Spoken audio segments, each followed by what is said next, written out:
ng bagong Pilipinas para sa bagong Pilipino. Naghahatid ng mahahalagang balita at impormasyon na guugnay ng pamahalaan sa sambayanan. Tulay sa himpapawid ng serbisyo publiko. Radyo Pilipinas. Radyo Publiko. Ang boses ng Pangulo. Sa Iloilo, Radyo Pilipinas. 585 AM. Oras sa Radyo Pilipinas, 1:04 sa hapon. Kilala ta ba na mga bata naton? Bahang pantabala ang mga pamatanon? Din bala padulo ang ginagabig paglao sa nasyon. Generation Y ug millennials kung tawgon. Ano pa man ang tawag sa ila, sila ang aton kabataan, ang palaabuton sa nasyon. Aton sila kilalahon, aton hibaluon. Kuhaan sang inspirasyon. Hisayron ang ila aspirasyon. Diri sa Youth Connect. Youth Connect. Isa ka oras na programa sa sininga estasyon Radyo Pilipinas Iloilo.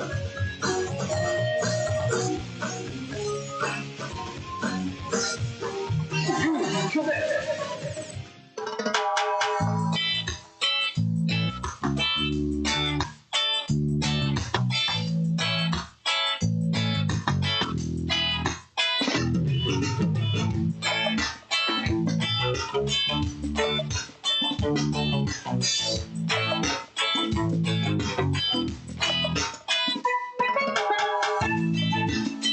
Mayong hapon Pilipinas, mayong hapon Western Visayas. Siyudad kag probinsya sang Iloilo kag kutub sa malabutan sang amon pagserbisyo. Ding taban nga bahin sang kalibutan nagahatag kami sang katahuran. Mayong hapon, good afternoon sa inyong tanan. Mabiyan, welcome sa isa namang edisyon sang pagpangalagad sang programa Youth Connect. Adlaw kita karon sang Biyernes, Oktubre 17, 2025. Sa atong mga sukitag palamati all over Western Visayas, provinces sa Baclan, Antique, Capiz, Guimaras, kag Iloilo, subong man sa atong mga kulturan sa Negros Occidental, maayad-ayad gahapon sa inyong tanan. Ginatamya taman sa isa ka medayad nga daw ang tanan nga mga overseas Filipino workers and Filipinos living abroad nga nagaupod sa ato nga pagpangalagad online. Ang Radyo Pilipinas Iloilo mabatyan live sa 585 kHz sa lisuan sang inyong mga radyo. Nagang ato nga pagpangalagad sarangman makitaan kag malantaw sa ato nga official Facebook page ang Radyo Pilipinas Iloilo.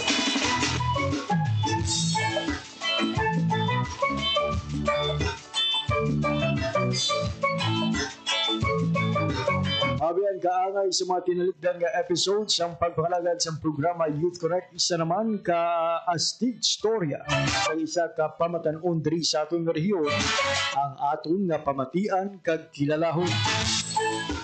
This time mga biyan ang iya nga istorya magasentro sa iya nga kausa para mahatagan solusyon ang problema sa adiksyon sa tobacco sa madamo nga Pilipino. Ibaloon kag kilalahon naton ang kausa ni katropang Francine May Figueroa ang aton sini nga bisita of the week kagang iya sini nga mga tikang para nga masolusyonan ang problema sa tobacco. Sining karon lang gilunsar sang iya sini nga grupo ang Tobacco Off Now Movement, ang Filipino Youth Manifesto Against Tobacco Industry Interference. Ano bala ang katuyuan sa sining manifesto? Kag ano pa ang ilang mga aktibidad para nga masolusyonan ang problema sa pagpanigarilyo? Na mga bantayan naton sa aton sining pagpagalagad subong iya nga hapon. Samtang gina-congratulate naton ang mga bag-o nga mga doktor sang pungsod Pilipinas. Hapon mga abiyan, formal na nga ginanunsyo sa Professional Regulation Commission ang resulta ng October 2025 licensure examination for physicians or the Physicians licensure exam. Sa diin isa naman mga biyan ka Ilonggo ang nangin madinalagon nga mapalakip sa listahan sang mga top-notchers. Nagpangibabaw ang isa ka graduate sa West Visayas State University of WVSU na nasambit nga pasinawan si Judah Elijah Manticahon Caga sa WVSU College of Medicine ang nakakuha sang 89.8% nga rating nga ikapito sa pinakamataas na score sa among nga exam. Magluwas diri nagbalagman sang kagalagaan ang West Visayas State University matapos nangin ikalima sa top 10 performing schools nga may masobra 50 tubtub 99 ka examinees. Naglabot sa 94 kung 96.91% sang 97 kakabusang nga examinees gikan sa batch madiwa sang WVSU College of Medicine ang nakapasar sa eksaminasyon. So congratulations kid sa kay soon to be full-fledged Dr. Judah Elijah Manticahon Cagas kag sa WVSU College of Medicine. Samtang magluwas mga biyan sa resulta sa physician's licensure examination, sining karon lang ginanunsyo man sang PRC ang resulta sang October 2025 licensure exam for fisheries professional. Hindi lang isa kundi 11 ka graduates gikan sa state universities sa Western Visayas kag Negros Occidental ang nagmadinalagon nga mangin kabahin sang mga top-notchers. Ang University of the Philippines Visayas nakapatubas ang 7 ka top-notchers, duha ang naghalin sa Iloilo State University of Fisheries Science and Technology, kag lunsay may isa ang Capiz State University Davao Campus kag State University of Northern Negros. Rank number 2 sa among nga eksaminasyon si Vince Justin Bulkirin de la Cruz kag Jose Leo Gaspar Forteliano nga nakakuha sang 91%. Sila lunsay mga estudyante kag lunsay graduate sang University of the Philippines Visayas. Rank number 3 naman with a rating of 90.25% si Giselle Dosano Alcantara sa gihapon sang UP Visayas. Rank number 4 si Ricky Marks Garbanzos Ronamo sang University o kon sang State University of Northern Negros nga may rating nga 90%. Ika naman sa UPV ang rank number 5 nga nakakuha sang 89.75% nga si Jasmine Salod Nosotros.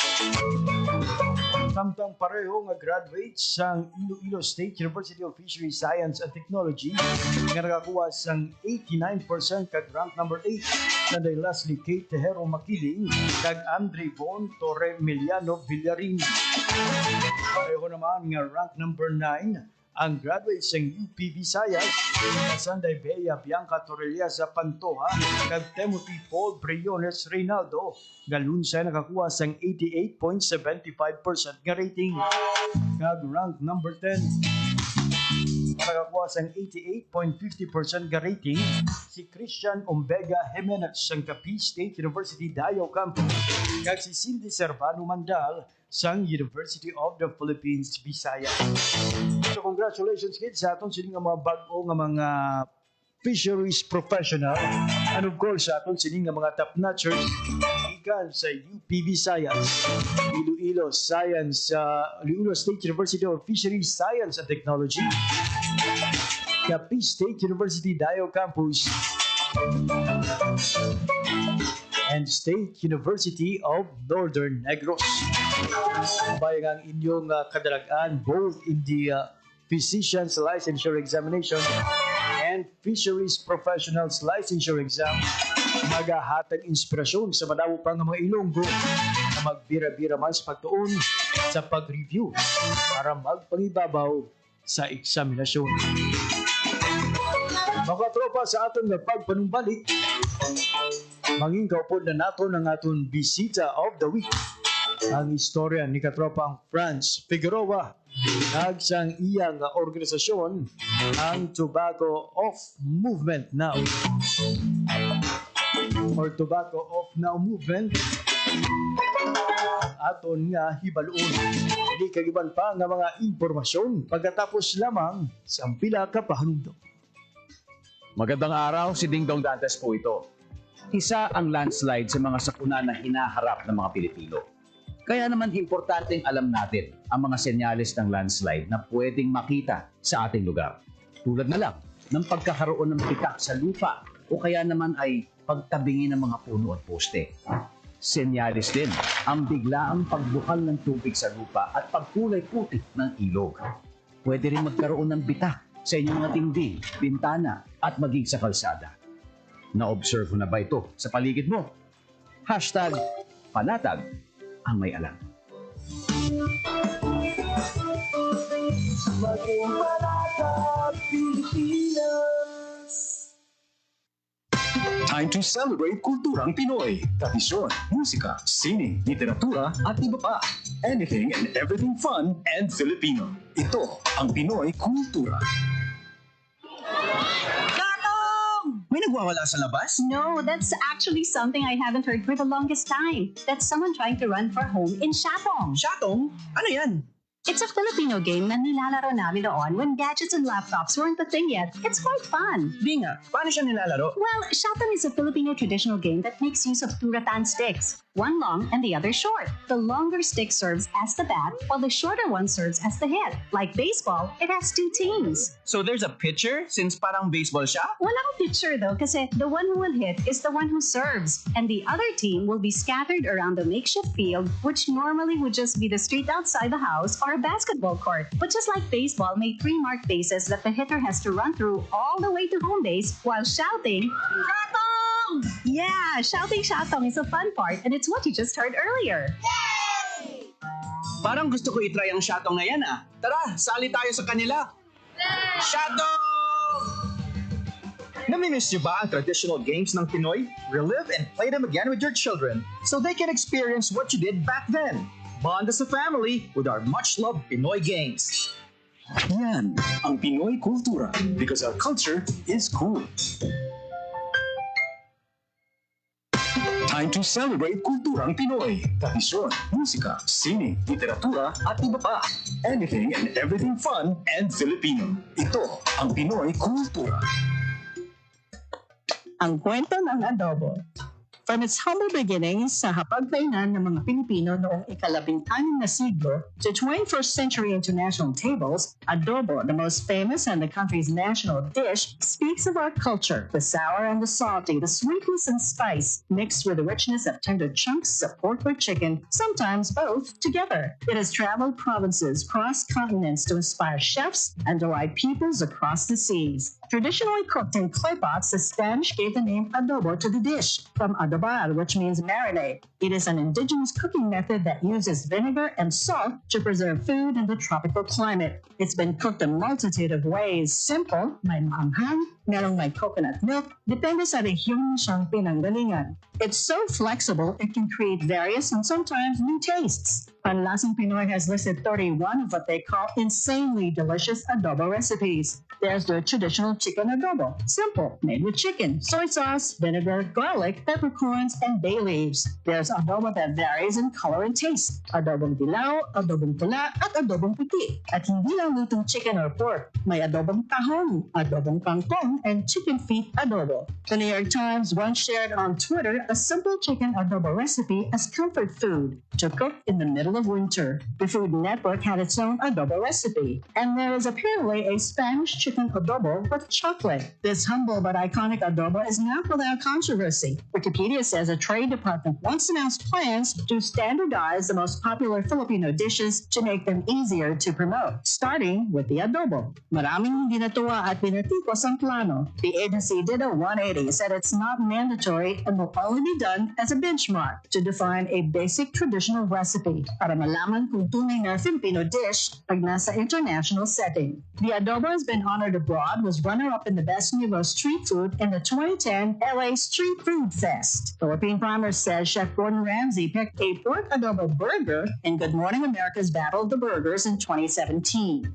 One can say the mix of flavors and spices of this iconic dish English is a perfect foil for the Filipino character. It has certainly come a long way and has endured all this time. Simple or fusion elaborate version, the adobo remains to warm hearts and please palates. And bringing Tatak Pinoy to the world, just a bonus.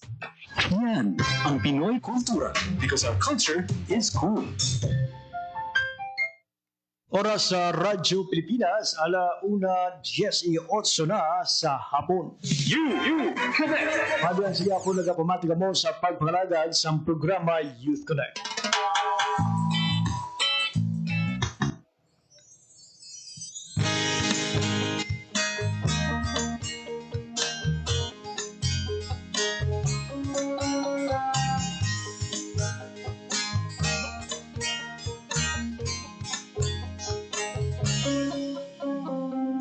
Sabi nila tayo ay bida-bida, puro kuda, wala namang ginagawa.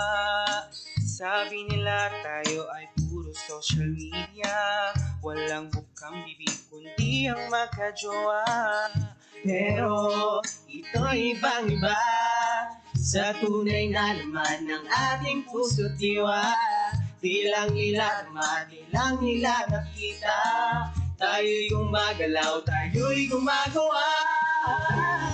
Abyan, tumayo. Mabiyan sa aton siniga pagpangalagad, subong iya nga hapon, mangingkaw po na nato ang aton nga bisita of the week. Ang Community Patroller kag Ambassador sa Tobacco Off Now Movement, ang aton nga katropa. Si katropang Francine May Figueroa. Katropang Franz, mayong hapon and welcome sa pagpangalagad sa programa Youth Connect. Ayan, mayong hapon sa tanan, mayong hapon sa atong pagtumalanaw, dira, pagtagpanamati, mga katropa, ari kita diri subong, mayong hapon, ini si Francine May Figueroa, kung mas kilala nga, Franz Figueroa. And mayong hapon man kaupod natin sa subong si Katropang JP. Ayun, Katropang Franz. Katropang Franz, for those na first time na mabatian ang imo sining nga pangalan at makita ang imo sining itsura, sino bala si Katropang Francine May Figueroa? Alright. Sa tanan, no, nga wala pa nakakilala sa akon, ako si Francine May Figueroa, mas kilala nga Franz. Isa ka 4th year college student taking up a bachelor's degree in political science and public administration, no, gakuha sa kurso nga AD Pol Sci and Public Ad sa Central Philippine University. And kasubong man, bilang isa ka estudyante, isa man ako ka youth leader, youth advocate, and youth volunteer sa mga nagkalain-lain nga youth organizations, hindi lang sa Iloilo, kundi sa Pungsod, Pilipinas, no? And amo ni susubong, may kita nga i-share nga amon kampanya batok sa tobacco industry, Katropang JP. Ayun, madamo sa mga organisasyon si Katropang Franz Figueroa, pero isa sa mga i-highlight naton nga organisasyon sa buong hapon, ang iya sining organisasyon nga Tobacco Off Now Movement. Ano ba na ang ini nga organisasyon, Katropang Franz, kag ano ba na ang inyo sining mayor nga kausa sa siniiyang organisasyon? Alright, Katropang JP, ang Tobacco Off Now Movement, or mas kila nga Tobacco Off, ginlunsad gini siya sa Positive Youth Development Network o kon PYDN. So driven sila by commitment to youth welfare. Ginlaunch nila ang Tobacco Off Now Movement, isa ka powerful nga youth-led national campaign in the Philippines. So ang movement niya is essentially a collective voice gini, no, sa atong mga pamatanon or mga Filipino youth naton, kaupod naton sila demanding a future free from nicotine addiction. So when we talk about ang term nga tobacco off, it signifies the youth's call for the tobacco industry. So tobacco off, tobacco-free future. So including ang mga manufacturers sa mga vapes and other pa mga novel products. So means ang tobacco off from their lives and stop their deceptive and manipulative tactics, no, which aim creating a new generation of addicts of addiction siya. So ang movement na mo, may kami sa primary focus gid amo ning advocacy nga ini with our youth participants formulating amo ning nga may kabisang strong nga manifesto ni nga pag-istoryahan taman later on. So ang tobacco off na ini supported niya siya sa nagkalain-laing nga organizations. And of course, may ara kita mga community patrollers. So, ang community patrollers, kami ni or isa ako dira nga aling kami sa nagkalain-laing lugar, Luzon, Visayas, Mindanao, and 30 kami nga gindala sa Tagaytay to attend sang fellowship bootcamp para i-train nila no nga maging isa ka community patrollers and ambassadors sang Tobacco Now movement nga campaign sa amon nga mga lokalidad. Ayun, it's amazing to know, no, nga this is being organized by Positive Youth Development Network nga nakilala mo natin sa ito, no, bilang isa sa mga organisasyon nga naglusok sa mga solusyon sa problema sa mental health, HIV, kag subong, isa na sa ilagi na fokusan naman ang problema sa mga pamatanon sa paggamit sa tobacco. Pero katropa nga Franz, do you have the data kung ano kalala ang sitwasyon ang aton sini nga problema sa tobacco? The reason kung mayara kita karon sa movement trying to stop sa sini nga problema.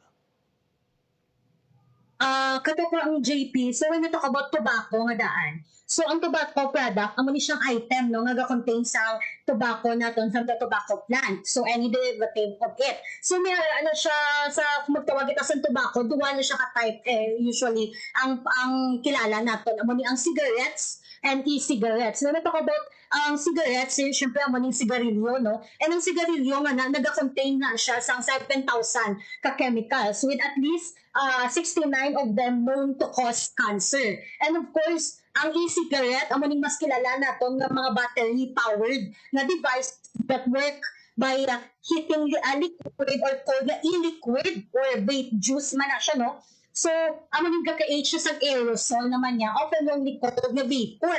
Mula sometimes ginambal nila nga safe siya kay vapor saya ko no. Then gina-inhaled na siya. Then ang liquid niya na typically naga-contain siya sa nicotine, mga flavorings and other pang mga chemicals but does not contain tobacco itself no. And of course, diri sa Pilipinas, ga-face kita sang escalating nga public health crisis, no? Marked by the significant na rise in youth addiction to both ang traditional na cigarettes naton or ang mga sigarilyo and ang new nicotine products like ang vapes ganit naton. So ano naman ang mga bago nga trend nga ga-influence gives sang aggressive nga tactics sa tobacco industry naton. So sa latest reports from 2023 no or 2023 to 2024 gin-indicated nga may aragid sang alarming nga increase in nicotine use among Filipinos. And ang amo ni ang concern highlighted by DOH and of course ang World Health Organization.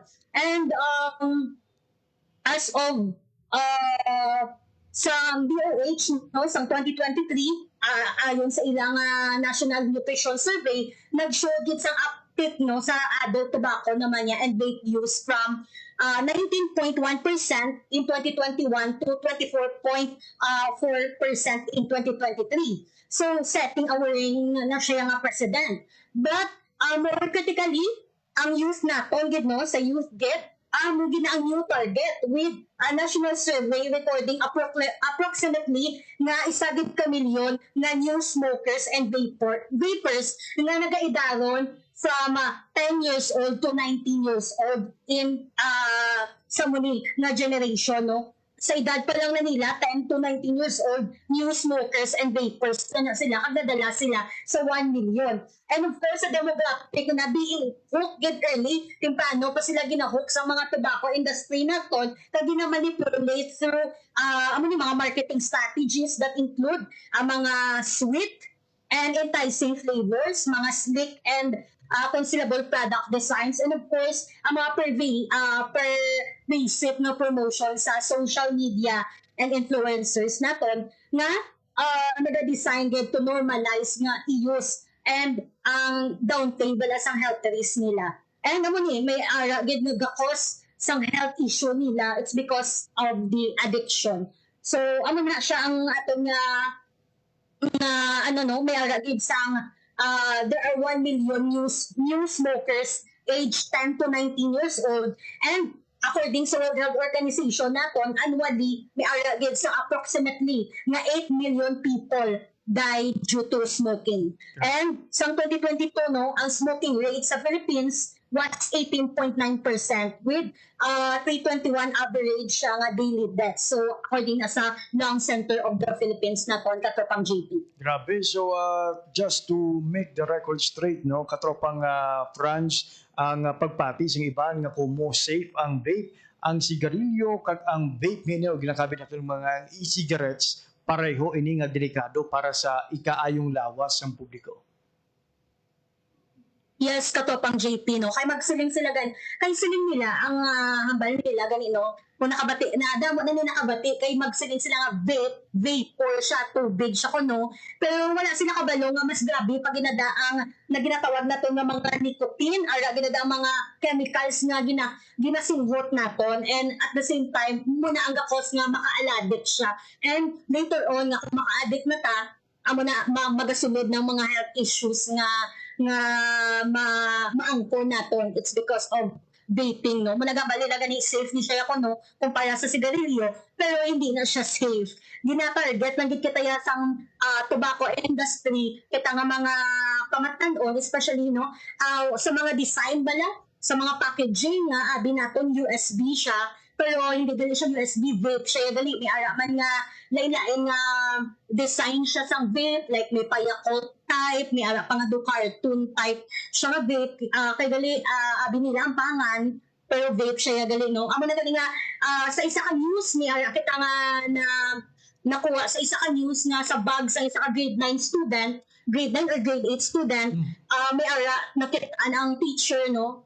Nga may ara siya galing vape sa iya nga bag. And take note, grade 9 or grade 8, pila pa malang to edad naton, mga 10 or 11 years old, get katropang JP. If I'm not mistaken, 10 or 11 or 12. Pero below 15 ang edad na sa mga high school students naton, and sa bag nila may ara na sa mga vapes, and naman na dalagi na sila sa 1 milyon nga new smokers or vapers naton nga ara sa statistics katropang JP. Ayun, if my computation serves me right, no, kung aton sini nga balikan kung grade 6, 12 years old, most likely kung grade 8 or 9 mga dira 14, 15. But it's also sad to note, no, nga manubo sa gyapon sa 15 kag mas makaalarma kay di na mention mo kay na base sa report, may pulo ka tuig na nga bata nga makabig new smoker or new vapor, and kabay, no, nga ang ini nga problema masolusyonan gid pinagi sa inyo sining Tobacco Off Now movement. Katropang France, kay ina na mention ninyo nga nimo nga may ara kamo sa mga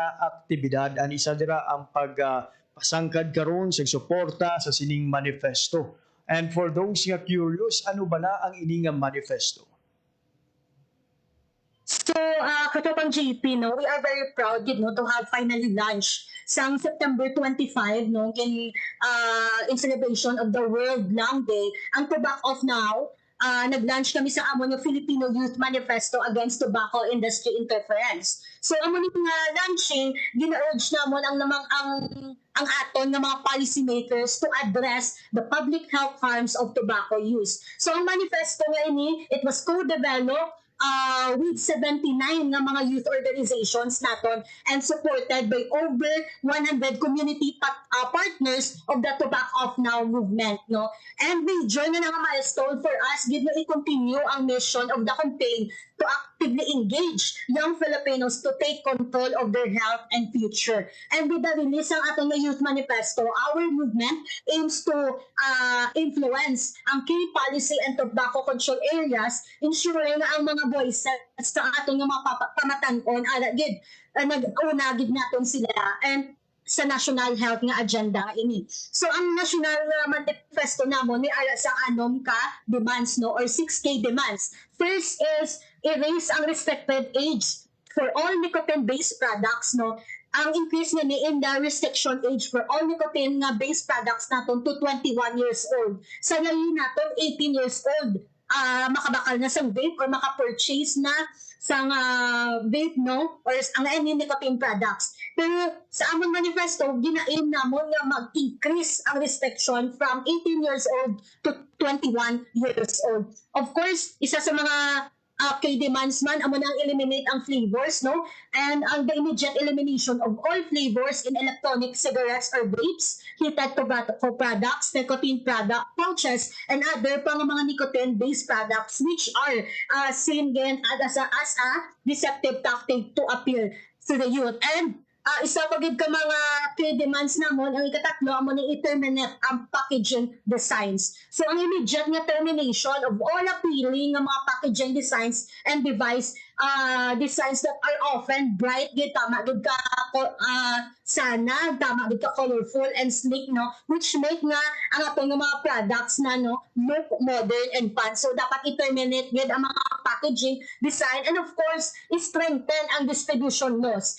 Stronger gid ang regulations on the distribution sa mga nicotine products naton, particularly ang mga modern and deceptive channels gid like ang social media and e-commerce kay dira gid gakakuha sang inganyo ang atong mga pamatan-on, no. Of course kinahanglan gid nga may penalties gid for mga retailers gid naton who sell sa mga minors. And another one is ang pag-enforce sa advertising bans, no. A comprehensive ban on all forms of advertising, sales, promotions, influencer collaboration, and event sponsorship for nicotine nga mga base products naton. And lastly, increase ang taxation. Kung taas ang tax, mas naganubo gid ang kaso sa pagbaligya, no, kay taas na ganyan tax. Ito ba si malaylo na gid ang aton nga mga tobacco industry, no. So in increased taxation, a demand for increased taxes on all nicotine based products to create na no economic barrier that serves as a powerful deterrent to youth consumption, no. And again, ang among nga manifesto namon katropang GP and sa tanan nga mga katropa naton, isagid ni kahudlak para matapna gid naton ang pagmanipula sa aton nga mga pamatan-on, no. And ini opdan gid kita nila, no.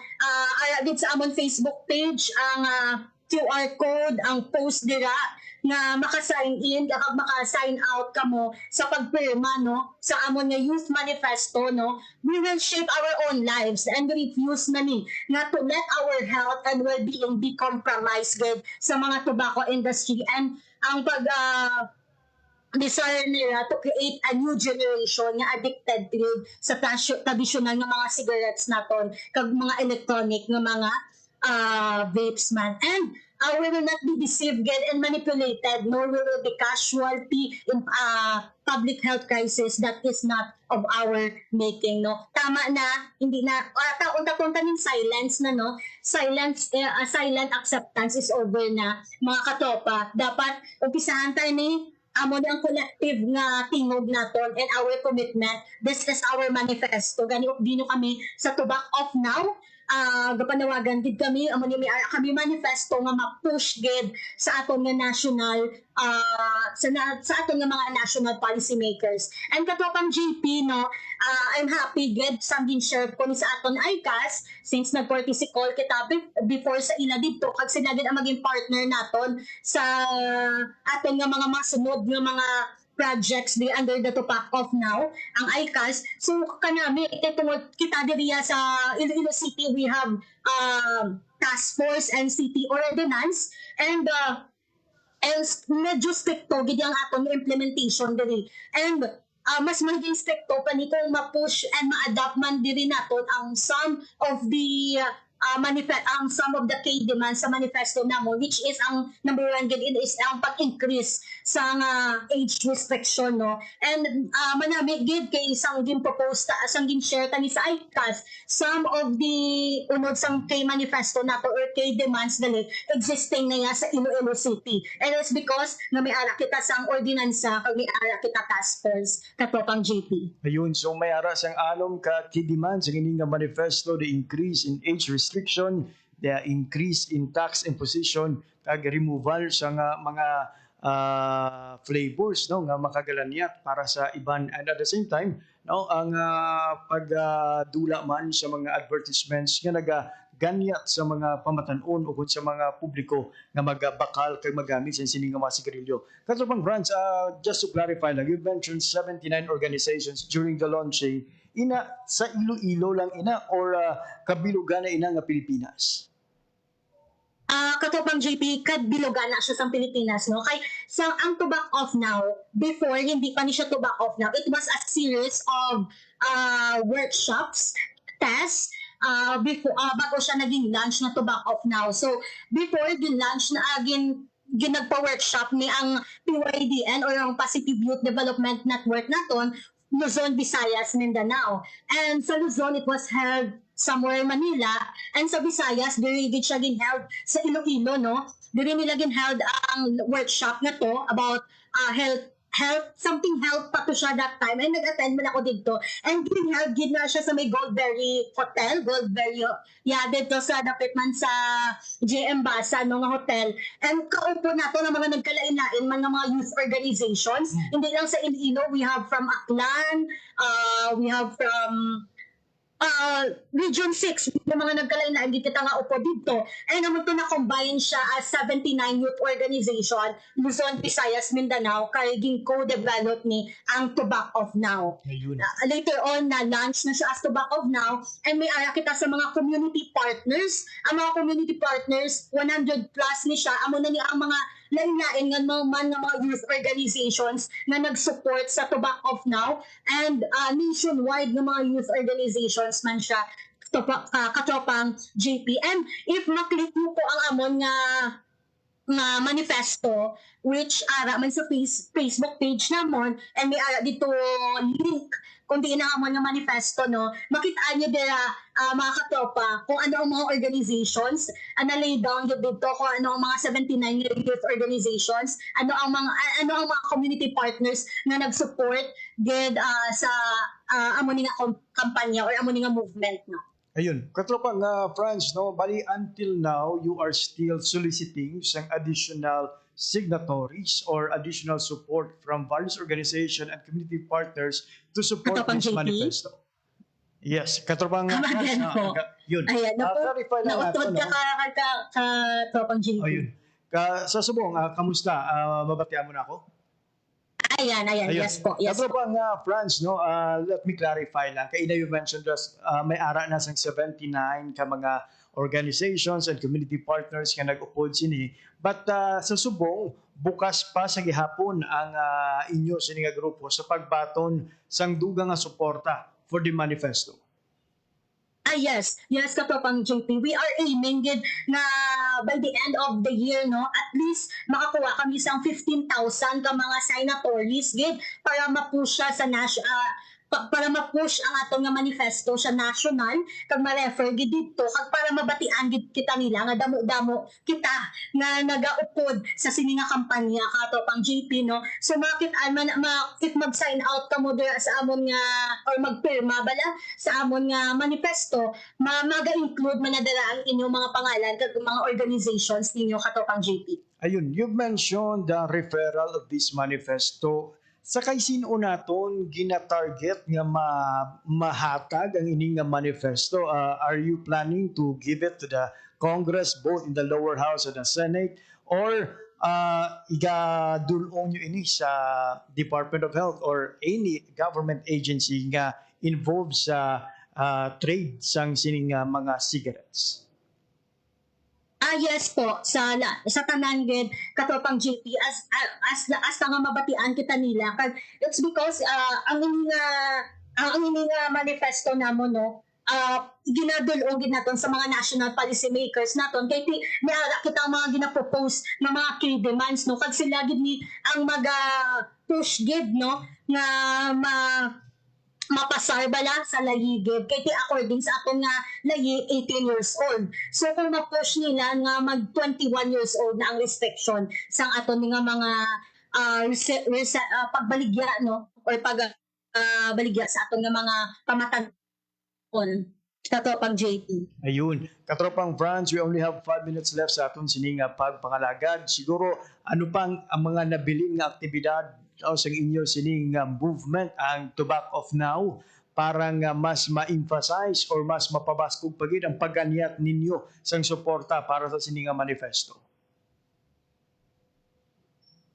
Katapang GP kita diri sa Iloilo City, kami nga mga community partners, may ara kami sa nagkalain-lain nga project sa among nga lokalidad. Gani sa akon, since ako ang under dito sa Iloilo City as the To Back Off Now Community Patroller and Ambassador, ang aton nga proyekto or ang aton nga aktibidad, we are pushing by November, and kaupod gid naton si Iloilo City Anti-Smoking Task Force naton or ICAS nga maglunsar sa youth representation gid in terms of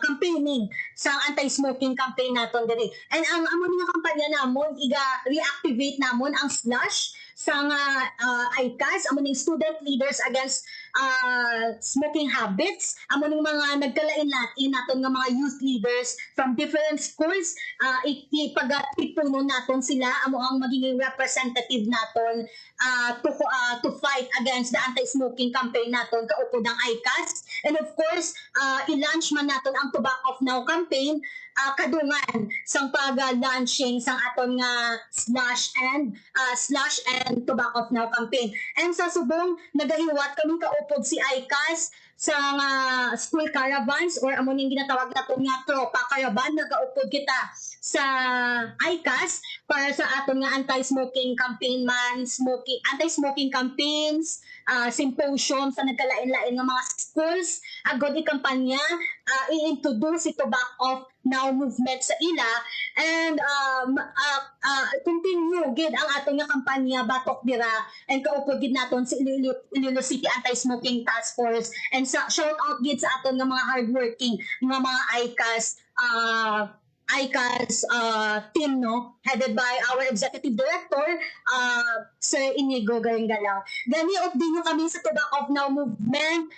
Just message me if interested na maging partner. Yes, I am willing gid and open gid sa partnership, especially by November, since amo ning dako gid nga event naton ang pag-launching sang slash naton and To Back Off Now campaign naton sa syudad.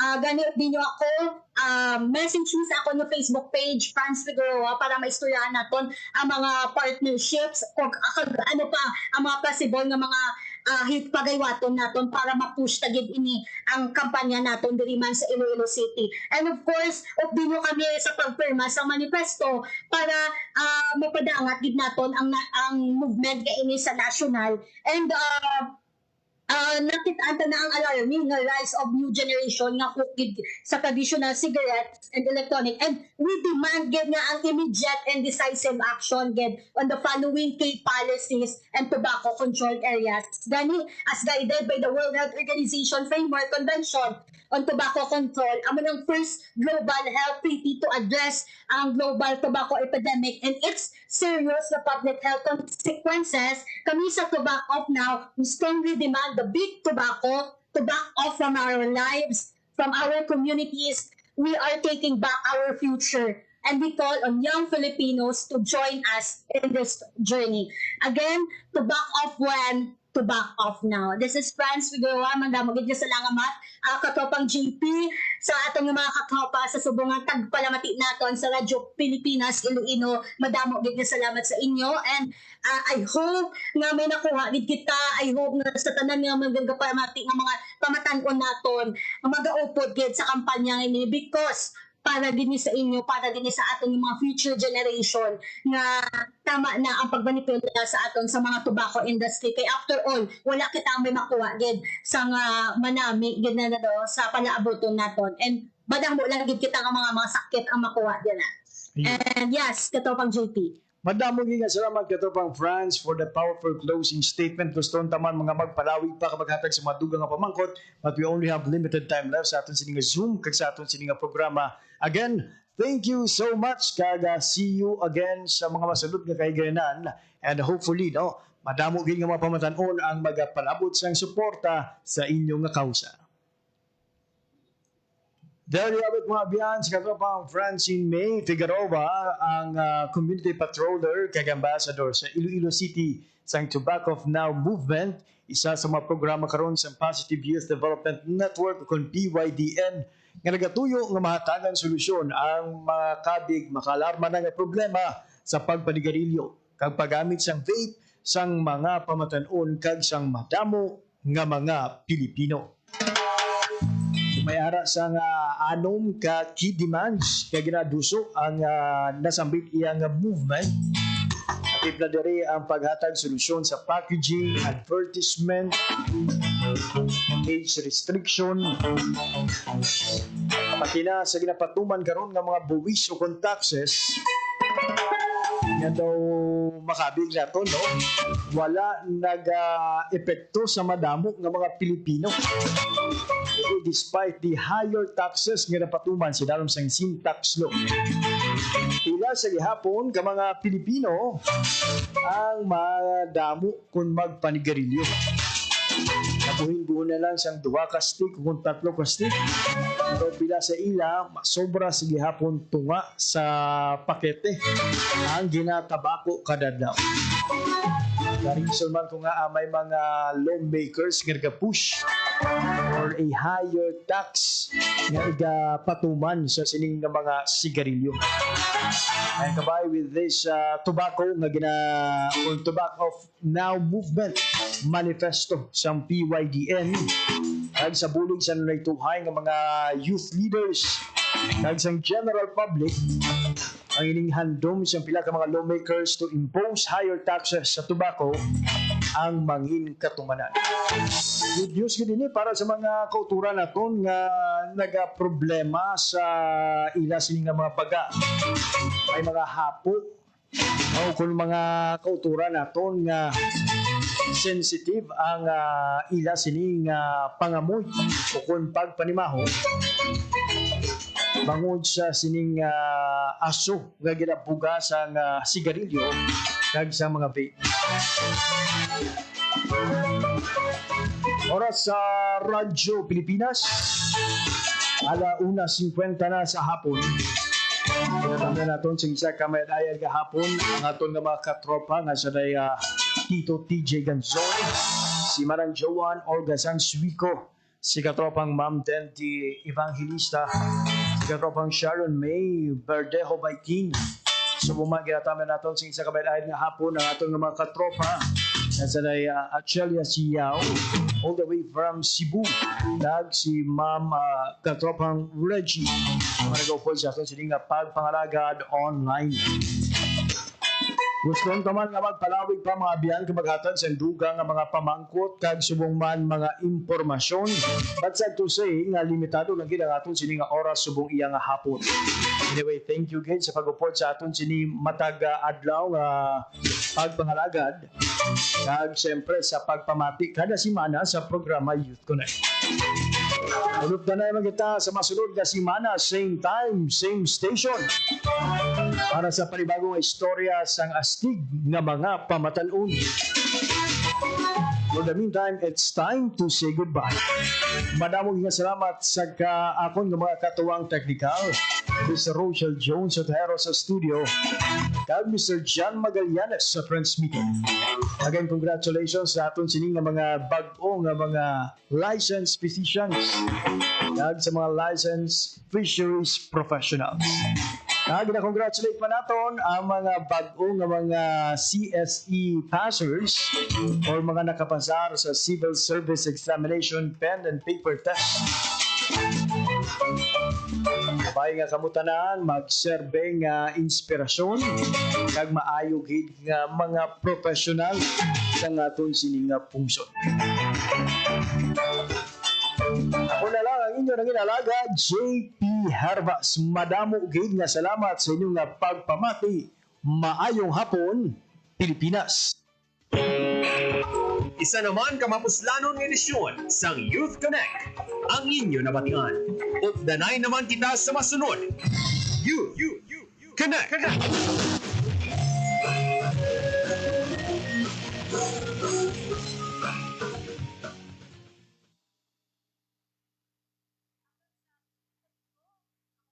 Radyo Pilipinas, Radyo Publiko. Radyo Pilipinas. Radyo Publiko. Kinilala ng pag-international at prestigyosong Asia-Pacific Broadcasting Plus Awards 2025 para sa kategorya ng Government Streaming. Ito ay dahil sa epektibo nitong pagsasanib ng mga tradisyonal na media tulad ng telebisyon, radyo at print para masabayan ang mabilis na pag-inog ng mundo ng digital at social media tungo sa mas epektibong paghahatid ng mahahalaga at napapanahong mga impormasyon sa mamamayang Pilipino. Kinilala rin ang Radyo Pilipinas dahil sa patuloy na pag-akyat ng rating. Ngayon ay matatag sa pang-4 na pwesto sa Mega Manila ayon sa pinakahuling Nielsen Radio Audience Measurement Survey. At sa social media, nakamit ang mahigit 2,000% pagtaas ng bilang ng mga sumusubaybay sa Radyo Pilipinas page sa unang bahagi ng 2025. Patunay ito na ang inyong Radyo Pilipinas Radyo Publiko ay tunay na kaagapay ng inyong pamahalaan sa paghahatid ng serbisyo sa mga mamamayang Pilipino. Mula sa aming lahat, sa ngalan ng inyong pamunuan at mga kawani ng Presidential Broadcast Service, kasama ang inyong mga himpilan ng Radyo Pilipinas sa buong kapuluan. Maraming salamat po sa inyong lahat, sa inyong pagtangkilik at pagkilala. Radyo Pilipinas. Radyo Publiko. Time to celebrate kulturang Pinoy.